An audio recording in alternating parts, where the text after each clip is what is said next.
Graça e paz, igreja. É uma grande alegria estar aqui nesta manhã com os irmãos. A igreja em que nós temos muitos amigos, muitas pessoas queridas. Está comigo aqui, me acompanhando, minha esposa Núbia. Hoje nós estamos completando 34 anos de casados, para a glória de Deus. Núbia é um presente de Deus para a minha vida. É uma companheira, uma ajudadora idônea. E o meu ministério não seria o mesmo sem Núbia. Então eu sou grato a Deus pela sua vida, minha companheira para todas as horas, minha confidente, uma mãe maravilhosa e uma esposa segundo o coração de Deus. Queridos, o dia hoje começou bem cedo lá na Piba. Nós hoje recebemos 34 novos membros. Foram apresentados lá e eu tive que estar lá inicialmente. E depois vim correndo para aqui. Mas Deus tem feito coisas maravilhosas ali entre nós.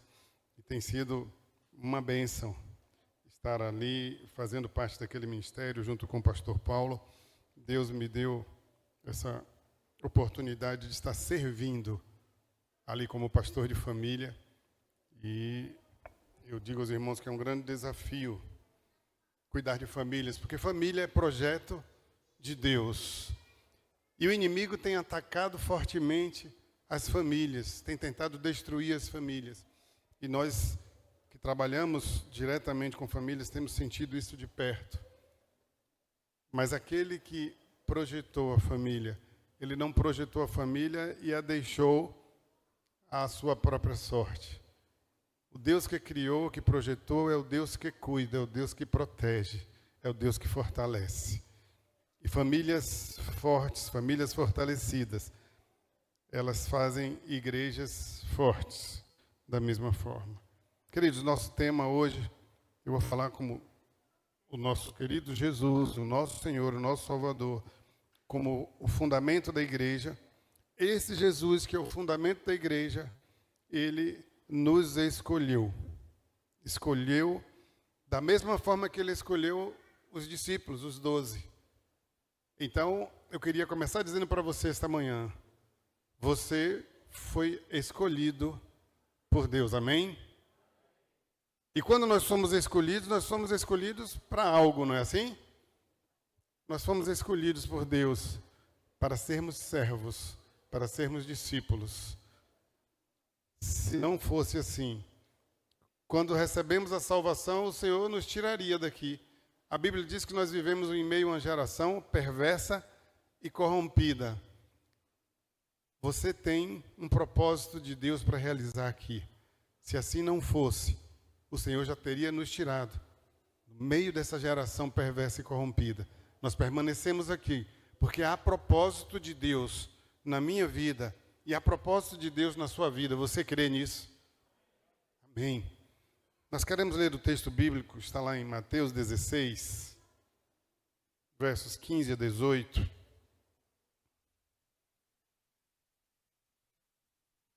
Mateus 16, versos 15 a 18.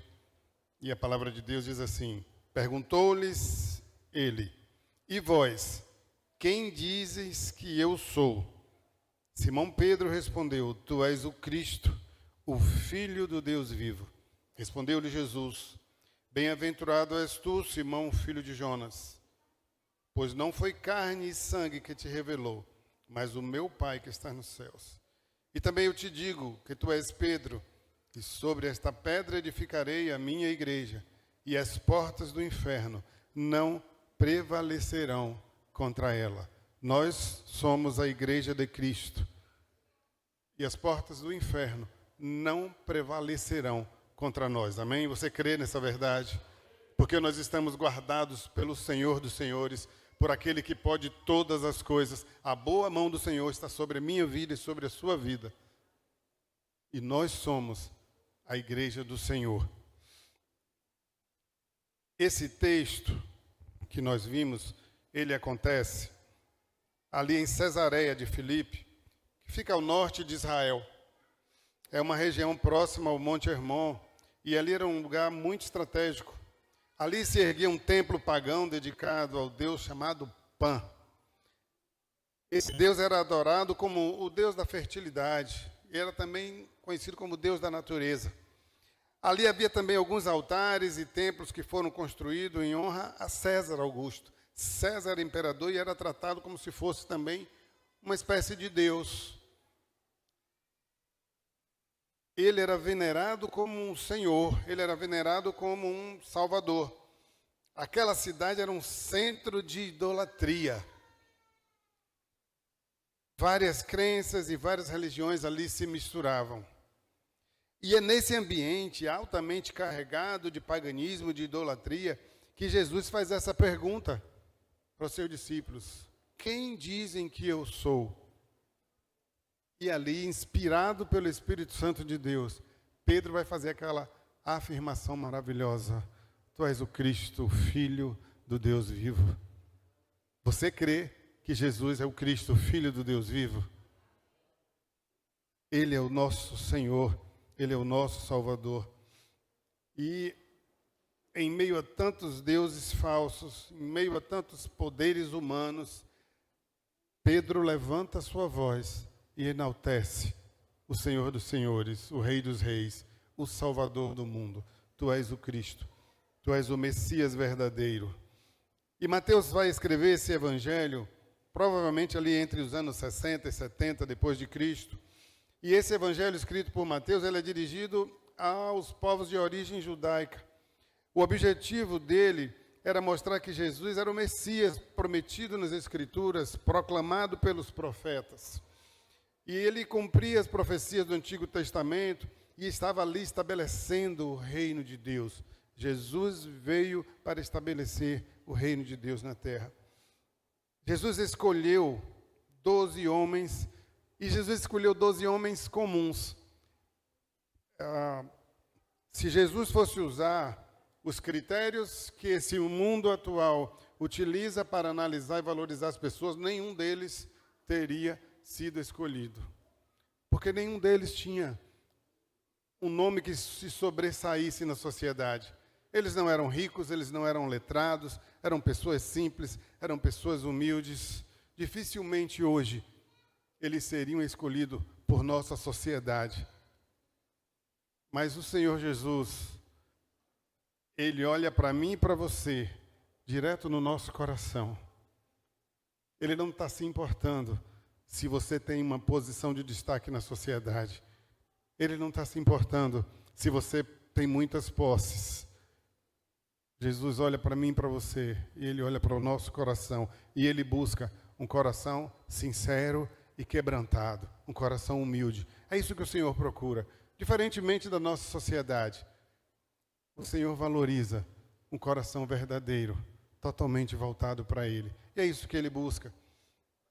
E o texto lá em 1 Coríntios 1, 27 a 29 vai dizer: mas Deus escolheu as coisas loucas desse mundo para confundir as sábias, e Deus escolheu as coisas fracas desse mundo para confundir as fortes. E Deus escolheu as coisas vis deste mundo, e as desprezíveis, e as que não são, para aniquilar as que são, para que nenhuma carne se glorie perante Ele, porque Ele é tudo em todos. Ele é o alfa e o ômega, Ele é o início e o fim. Então, o apóstolo Pedro e os demais discípulos, e nós também, fomos escolhidos por Deus, não pelos nossos próprios méritos. O Senhor não me escolheu, o Senhor não escolheu você pelos nossos méritos. A escolha do Senhor é pela graça. É pela graça do Senhor. Porque nós não temos qualidade, irmãos, para sermos escolhidos por Jesus. Ele nos escolheu apesar de nós, apesar das nossas fraquezas, apesar dos nossos pecados, apesar de muitas vezes dos nossos corações orgulhosos, soberbos, ainda assim o Senhor nos escolheu pela graça. A graça do Senhor. E Pedro afirma: tu és o Cristo, Filho do Deus vivo. E Pedro faz aquela declaração e ela se torna um alicerce da fé cristã. Tu és o Cristo, Filho do Deus vivo. E essa verdade ela não veio da sabedoria humana, mas ela foi uma revelação divina para Pedro. E o Senhor Jesus vai dizer: sobre essa pedra edificarei a minha igreja. Não é sobre Pedro, é sobre a afirmação de Pedro, que ele é o Cristo, Filho de Deus vivo. Em cima dessa afirmação, o Senhor vai edificar a igreja. Muita gente interpreta isso de forma totalmente equivocada, e por isso institui Pedro como o primeiro Papa, mas não foi isso que Jesus quis dizer. Jesus se refere a essa afirmação maravilhosa que Pedro, usado pelo Espírito Santo, expressou naquele momento: tu és o Cristo, o Filho do Deus vivo. E esse é o alicerce da nossa fé. João vai confirmar e vai dizer: estes, porém, foram escritos para que creiais que Jesus é o Cristo, o Filho de Deus, e para que, crendo, tenhais vida em seu nome. E Paulo vai ensinar que a fé é dom de Deus. Lá em Efésios 2, versos 8 e 9, o apóstolo Paulo vai dizer: porque pela graça sois salvos, por meio da fé, e isto não vem de vós, é dom de Deus, não vem de obras, para que ninguém se glorie. Então, quando o Senhor vai dizer: sobre essa pedra edificarei a minha igreja, o Senhor está querendo dizer que sobre ele, sobre a existência dele como homem, sobre a encarnação dele como homem, sobre o seu sacrifício na cruz, sobre esse amor maravilhoso de Deus que entregou o seu Filho para que eu e você tivéssemos vida eterna. É sobre essa verdade que a igreja do Senhor é estabelecida. Porque se não for por isso, não faz sentido a nossa fé. Jesus morreu, Jesus passou por um sacrifício terrível, Jesus foi humilhado, Jesus foi amassado, trucidado naquele caminho doloroso da cruz. E tudo isso ele fez por amor a mim e por amor a você. Quando Jesus passa por todo aquele sofrimento, ele estava passando por aquilo, no meu lugar e no seu lugar. Ele nos substituiu naquela via dolorosa até a cruz. E o seu sofrimento na cruz, o derramamento do seu sangue, foi por mim e foi por você. Que amor maravilhoso, irmãos. Capaz de não só dar a sua vida, mas de ser amassado, de ser humilhado, de ser trucidado. Tudo isso por uma grande verdade. Ele escolheu me amar. Ele escolheu amar você. Amém, queridos? Você crê nessa verdade? O Senhor escolheu amar você. E não porque você é uma boa pessoa, não porque você tem virtudes, simplesmente porque a essência dele é amor. E ele escolheu estender esse amor a cada um de nós. Por isso ele se sacrificou ali na cruz, para nos reaproximar com Deus. Porque ele vai dizer: eu sou o caminho. Jesus não disse que ele era um caminho. A gente vê muitas pessoas afirmando hoje, sobretudo baseado na pós-modernidade, de que todos os caminhos levam a Deus. Isso é uma grande mentira do diabo. A Bíblia nos ensina que o único caminho que leva a Deus é Jesus. Se não passar pela cruz, se não for por Jesus, você não chegará a Deus. Então não existe vários caminhos.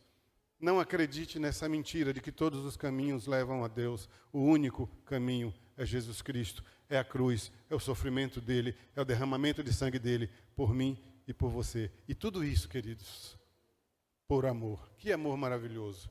Um amor sacrificial. Porque ninguém pode lançar outro fundamento além do que já está posto, o qual é Cristo Jesus. 1 Coríntios 3:11. Atos 4:11 e 12 vai dizer assim: este Jesus é a pedra que foi rejeitada por vós, os edificadores, ao qual foi posta por cabeça de esquina, e em nenhum outro há salvação, porque também debaixo do céu nenhum outro nome há dado entre os homens, pelo qual devamos ser salvos, somente por meio de Jesus Cristo. Cristo é o fundamento eterno da igreja.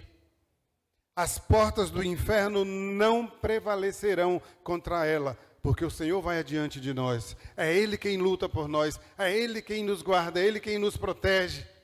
Ele é o nosso guardião, Ele é o nosso refúgio, Ele é a nossa fortaleza, Ele é o nosso socorro nas tribulações. É Ele quem nos dá vitória. O próprio Jesus vai afirmar: sem mim, nada, absolutamente nada podemos fazer. Mas a palavra de Deus também nos ensina que com Ele nós somos mais, muito mais do que vencedores. Aleluia, glórias a Deus. Porque é Ele, é esse Jesus maravilhoso, quem nos dá vitória a cada dia.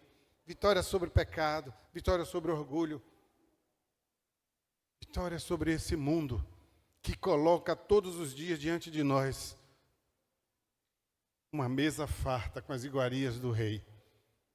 Queridos, nós precisamos todos os dias tomar a decisão, assim como fez o jovem Daniel, de não se contaminar com as ofertas desse mundo, de não se contaminar com as iguarias que o rei deste mundo coloca diante de nós, porque levam a caminho de morte.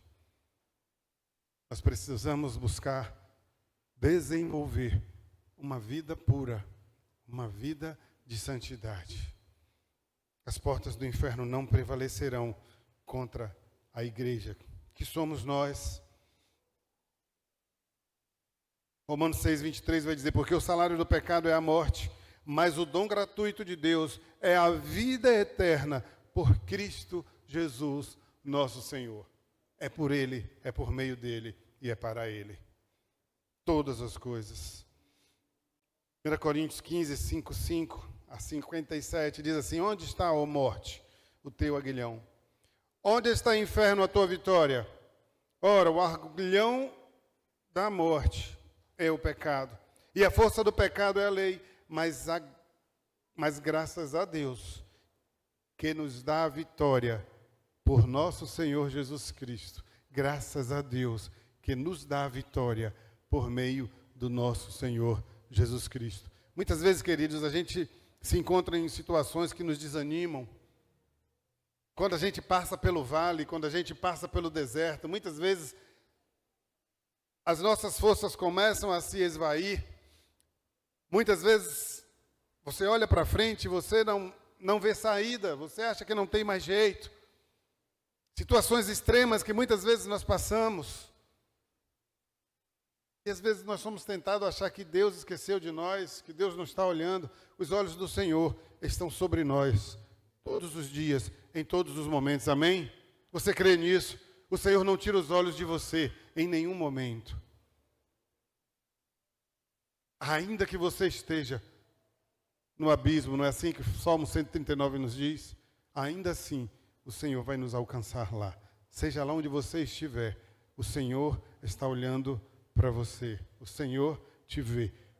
Quando Agar, a escrava de Abraão, ela foge com medo de Sara, e ela está no deserto com seu filho, e falta comida, e falta água, e ali Agar se desespera, e ela entrega os pontos. Ela acha que ali é o fim. E ela bota o filho longe dela para que ela não veja o filho morrer. Mas como Deus não tira os olhos de nós, assim foi com Agar e com seu filho. Ele não permitiu que eles morressem ali do deserto. O Senhor é o Deus de provisão. O Senhor tem provisão para a sua vida, amém? E ali o Senhor socorreu Agar. O Senhor providenciou água, providenciou alimento. E ao final daquele momento, o Senhor diz a ele: volte para a casa de Abraão. E quando Agar se vê socorrida por Deus, ela faz uma afirmação maravilhosa: tu és o Deus que vê. Tu és o Deus que vê. O nosso Deus é o Deus que vê. Ele vê o que você está passando. Ele vê o seu coração. Ele vê o seu sofrimento. E Ele é o Deus da providência. Então, se você passa por algum momento de aflição, entenda que isso faz parte da nossa caminhada. Porque Jesus disse: no mundo tereis aflições, mas tende bom ânimo. Eu venci o mundo. Jó, depois que passou por todas as provações, por todo aquele sofrimento, Ele vai afirmar: eu te conhecia somente de ouvir falar, mas agora os meus olhos te veem. E ele vai dizer: bem sei que tudo podes e nenhum dos teus planos podem ser frustrados. Amém, irmãos? Nenhum dos planos do Senhor para a sua vida podem ser frustrados, porque Ele é o Deus que cumpre aquilo que promete. Ele é o Deus que entra com provisão na sua vida. Ele é o Deus que cessa o seu sofrimento. O Deus Todo-Poderoso, o Deus que escolheu nos amar. Esse Deus maravilhoso que nos dá vitória a cada dia. O apóstolo Paulo vai dizer: assim como nos escolheu nele antes da fundação do mundo, para que fôssemos santos e irrepreensíveis diante dele em amor, e nos predestinou para filhos de adoção por Jesus Cristo, para si mesmo, segundo o beneplácito da sua vontade. O apóstolo Pedro também vai dizer: mas como é santo aquele que vos chamou, sede vós também santos, em toda a vossa maneira de viver, porque está escrito: sede santos, porque eu sou santo. Os dois textos, tanto do apóstolo Pedro quanto do apóstolo Paulo, diz aqui que ele nos chamou, que ele nos escolheu. E ele nos escolheu com um propósito. Ele nos escolheu para que sejamos santos, para que sejamos separados, para que sejamos diferentes, para que façamos a diferença no mundo. Ele não nos chamou para estar sentado no banco da igreja. Ele nos chamou para salvar almas perdidas. Ele nos chamou para que tenhamos compaixão das pessoas que estão indo na direção do inferno. Ele nos chamou como igreja do Senhor, para que nós possamos influenciar a sociedade de Aracaju. Você crê nessa verdade, irmãos? Você crê que você foi chamado para livrar pessoas do inferno? E o que eu e você temos feito? Para que nós possamos influenciar o mundo, nós precisamos ser santos. Será que eu e você temos sido santos diante de Deus? Será que o nosso testemunho tem influenciado pessoas que não conhecem o Senhor para que procurem o Senhor? Porque a maioria das vezes não precisa que você fale nada. Basta que a pessoa olhe para a sua vida, se for uma vida reta diante de Deus. Como tem sido o seu testemunho entre os seus familiares que não são cristãos? Como tem sido o seu testemunho diante da sociedade, vizinhos, colegas de trabalho? Como tem sido o seu testemunho? Será que as pessoas têm olhado para você e têm desenvolvido a sede de conhecer esse Jesus que te faz diferente?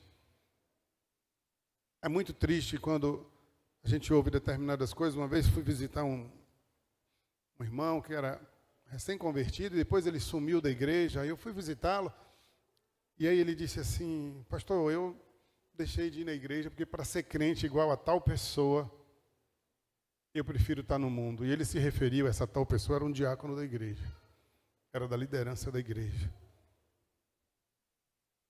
O comportamento e o testemunho daquele homem virou pedra de tropeço para aquele novo convertido.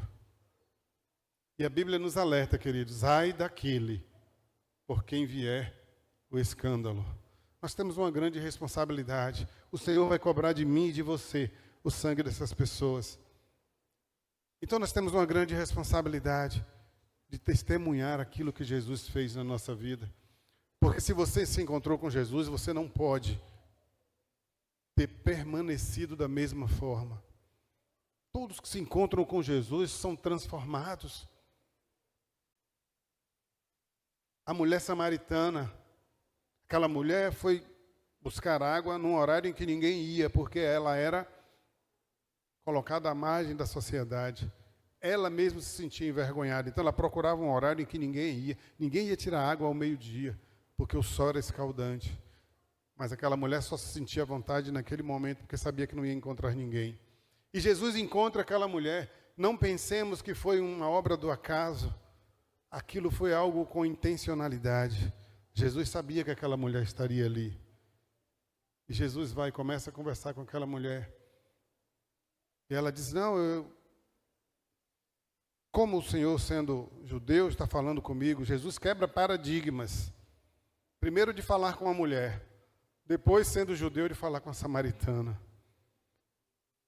Depois Jesus vai dizer assim, vai falar com seu marido. Ela diz assim, não, eu não tenho marido. Ele diz, você disse bem, você já teve 5, e esse com quem você está vivendo não é seu marido. E Jesus começa a falar da vida daquela mulher, ela se maravilha daquele diálogo. Queridos, por meio do testemunho daquela mulher, muitos foram a Jesus. Muitos foram a Jesus.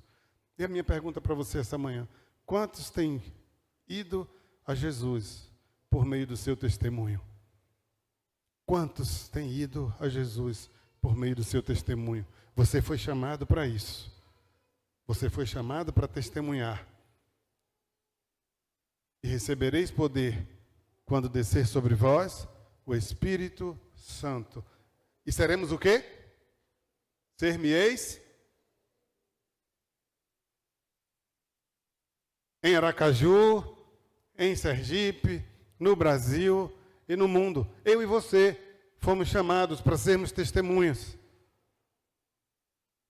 Nós cremos e a Bíblia nos ensina que quando nós aceitamos Jesus, nós somos selados, nós recebemos o Espírito Santo. E a partir daí, é o que a palavra diz nesse texto, nós seremos testemunhas. Não é assim? Eu e você temos sido testemunhas desse Jesus que muda, que transforma, que restaura, que faz tudo novo.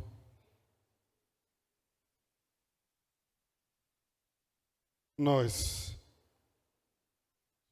somos chamados a sermos santos, separados e usados pelo nosso Deus. Não basta, queridos, apenas ser separados, não basta apenas ser santos. Nós precisamos influenciar a nossa sociedade.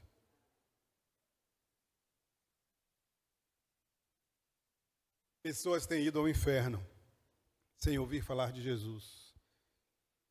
E nós precisamos ser a voz do Senhor aqui na terra. Quantos aracajuanos têm morrido sem Jesus? E nós estamos aqui. E nós somos chamados, nós fomos escolhidos para salvar Aracaju. Você crê? Essa é a minha missão e essa é a sua missão. Porque a missão de fazer discípulos que Jesus deixou não foi só para os 12. Foi para mim e foi para você. Jesus não escolheu somente os 12, Ele me escolheu e Ele escolheu você, para que sejamos testemunhas. Mas para isso, queridos, nós primeiro temos que viver essa verdade, essa palavra. Essa palavra precisa estar inculcada em nossos corações. Nós precisamos viver essa verdade. E assim, poder anunciar essa verdade. Porque, queridos, o nosso discurso, ele precisa guardar coerência com as nossas atitudes. O meu discurso precisa estar alinhado com a minha conduta, com as minhas atitudes. Nós recebemos o Espírito Santo de Deus e o fruto do Espírito tem como característica mansidão, domínio próprio. A igreja está cheia de crente bruto. Ou é só lá na PIBA, irmão? Aqui não tem isso. Porque o que tem de crente bruto, e às vezes eu fico me perguntando, onde está a mansidão desse povo? Mansidão, paciência, domínio próprio, amor, bondade, fidelidade. São características do fruto do Espírito. E eu e você temos dentro de nós o Espírito Santo. Então, o que está impedindo que esse fruto apareça na minha vida e na sua vida? Nós precisamos fazer essa reflexão. Porque as pessoas aí fora, elas olham para nós e elas precisam ver esse fruto. Nós precisamos ser essa árvore frutífera para que as pessoas possam vir e se alimentar desse fruto. Amém, queridos? Nós temos uma grande responsabilidade. Conta-se que um visitante passando, observou um pedreiro que estava moldando cuidadosamente uma pedra pequena numa construção de uma catedral. E ele perguntou por que gastava tanto tempo com algo que ficaria escondido lá no alto. E o pedreiro respondeu, eu estou moldando essa pedra aqui embaixo para que ela se encaixe perfeitamente lá em cima. É assim que Jesus tem feito comigo e com você. Ele está lapidando cada um de nós para que nós possamos nos encaixar lá em cima. Assim como aquela pedra naquela construção, Deus tem moldado a cada um de nós para que nós possamos estar encaixados no seu reino. Como você está? Você tem permitido que o Senhor esteja moldando o seu caráter? Pedro declarou: Tu és o Cristo, o Filho do Deus vivo. Essa é a confissão de fé que nos dá a vida eterna. É crendo nessa verdade que alcançaremos a vida eterna. Crer que Cristo é o Filho do Deus vivo. E Jesus afirmou: sobre essa pedra edificarei a minha igreja. Cristo é o único fundamento da igreja. Não há outro. E o apóstolo Paulo, ele nos adverte para que não aceitemos nenhum outro fundamento. Jesus é o único fundamento da igreja.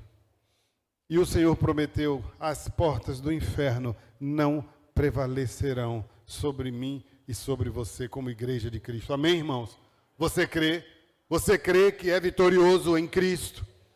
Você crê que o inimigo se levanta contra nós, mas ele se levanta para cair?